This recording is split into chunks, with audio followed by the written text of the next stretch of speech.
Un uomo è stato soccorso nelle prime ore di oggi dal personale medico-infermieristico per le ferite che ha riportato a seguito di un sinistro che si è verificato a Rivarotta, lungo la provinciale 5, nel tratto che prende il nome di Via Fagagna, nel territorio di Rive d'Arcano.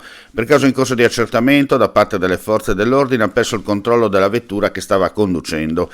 Il personale medico-infermieristico ha raggiunto il luogo dell'incidente, una persona coinvolta. L'equipaggio dell'elisoccorso ha valutato il ferito, per quale poi è stato disposto il trasporto in ospedale a Udine con l'ambulanza proveniente da San Daniele con a bordo il medico dell'automedica in codice giallo.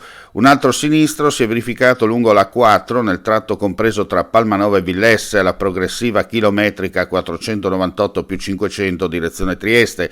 Per causa in corso di accertamento, il conducente di un mezzo pesante ha perso il controllo del veicolo che si è ribaltato su un fianco. L'uomo alla guida è stato segnalato inizialmente come incarcerato, nel senso che era incastrato all'interno della cabina di guida, poi però è riuscito autonomamente ad uscire, trasportato in ambulanza a Palmanova per accertamenti sanitari.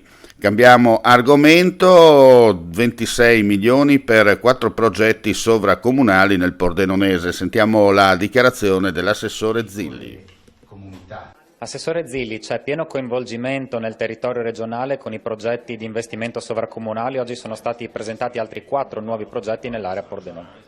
Sì, un insieme di progetti che vale oltre 26 milioni di euro. Siamo soddisfatti di questa presentazione odierna che ha visto gli amministratori locali insieme ai rappresentanti delle loro comunità ragionare su progetti di sviluppo e di crescita in ambito turistico, ambientale, culturale e della mobilità.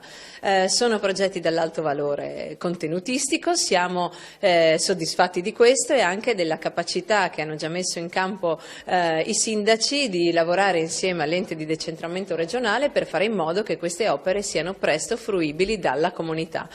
Oltre 700 candidature raccolte, più di 300 i candidati che si sono seduti ai vari tavoli nella speranza di ottenere un lavoro per complessivamente oltre 400 colloqui conoscitivi. È il primo recruiting day regionale così strutturato e dedicato interamente al mondo della cooperazione. È stato un successo sia dal punto di vista della partecipazione sia da quello delle risposte avute. A confermarlo nella giornata odierna Lega Coop Friuli Venezia Giulia, l'associazione che raccoglie le più grandi imprese cooperative del Friuli Venezia Giulia, che grazie alla regione ha fatto sì che si intrecciassero domande e offerte di lavoro. I colloqui si sono svolti a Palazzo Antonini Belgrado, ex sede della provincia di Udine, e hanno visto la presenza di una decina di imprese cooperative della regione alla ricerca di lavoratori nei più svariati ambiti. Tra le figure ricercate c'erano l'energy manager, addetti all'accoglienza turistica, diversi profili nel settore del facility management, carrellisti addetti alla ristorazione collettiva, progettisti, educatori, operai addetti alle vendite o ingegneri.